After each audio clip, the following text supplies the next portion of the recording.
Friendly Fairies by Johnny Gruelle. Chapter 3, Recipe for a Happy Day. One morning, Marjorie's mamma called to her several times before Marjorie answered, for her pretty brown eyes were very sleepy and would hardly stay open. "Come, dear, please hurry, for I want you to run to the grocery before breakfast," mamma called from the foot of the stairs. "Oh, dear!" exclaimed Marjorie. "I don't want to get up." And keeping her head on the pillow just as long as she could, Marjorie crawled out of bed backwards.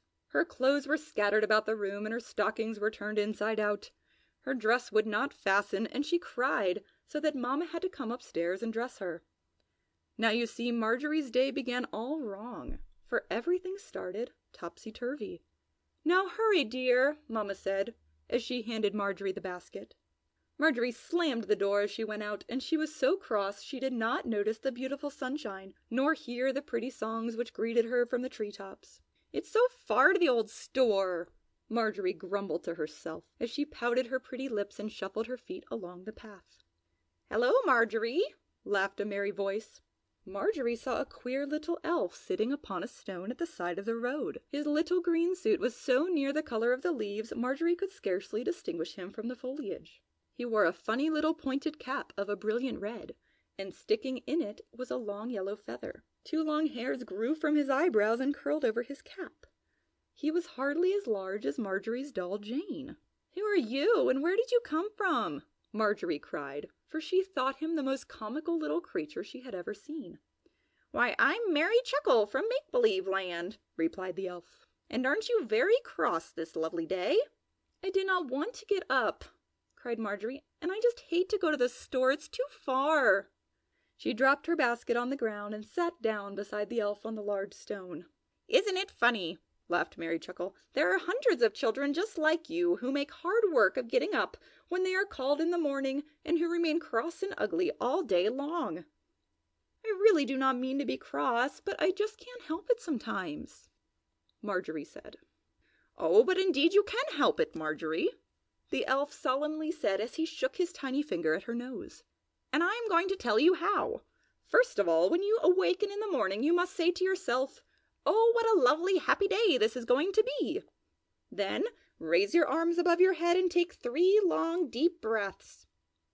Jump out of bed quickly, always remembering to put your toes on the floor first. For," continued Mary Chuckle, "Old Witchy Crosspatch is always waiting for children to get out of bed backwards. And when they do, she catches them by the heels and turns everything topsy-turvy all day long. But when you get out of bed toes first, I'll be there to start you on a pleasant day, and Witchy Crosspatch will have to return to Make-Believe Land and hide her head." "Sure enough, I did crawl out of bed backwards this morning," Marjorie said. "I know you did, my dear," Mary Chuckle giggled. "And every time you do, old Witchy Crosspatch makes everything seem disagreeable." "But I hate to run errands, Mr. Chuckle," cried Marjorie. "The old road is so dreadfully long and tiresome."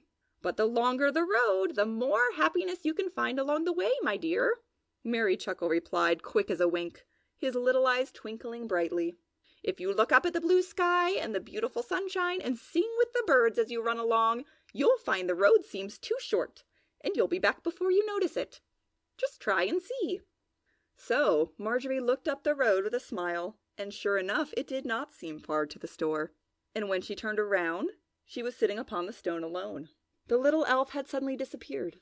Marjorie picked up her basket and skipped down the road, singing at the top of her voice, and before she had time to think about how far it was, she was back home, telling Mamma all about the queer little elf from Make-Believe Land.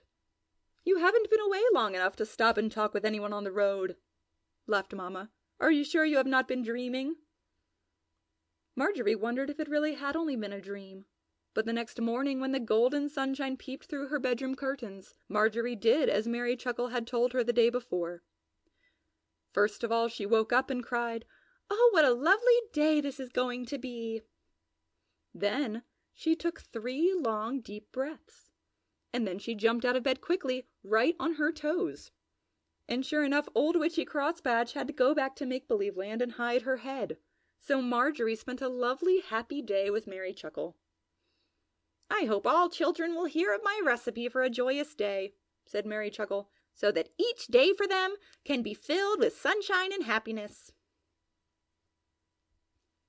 End of chapter 3. Recording by Jackie Castle.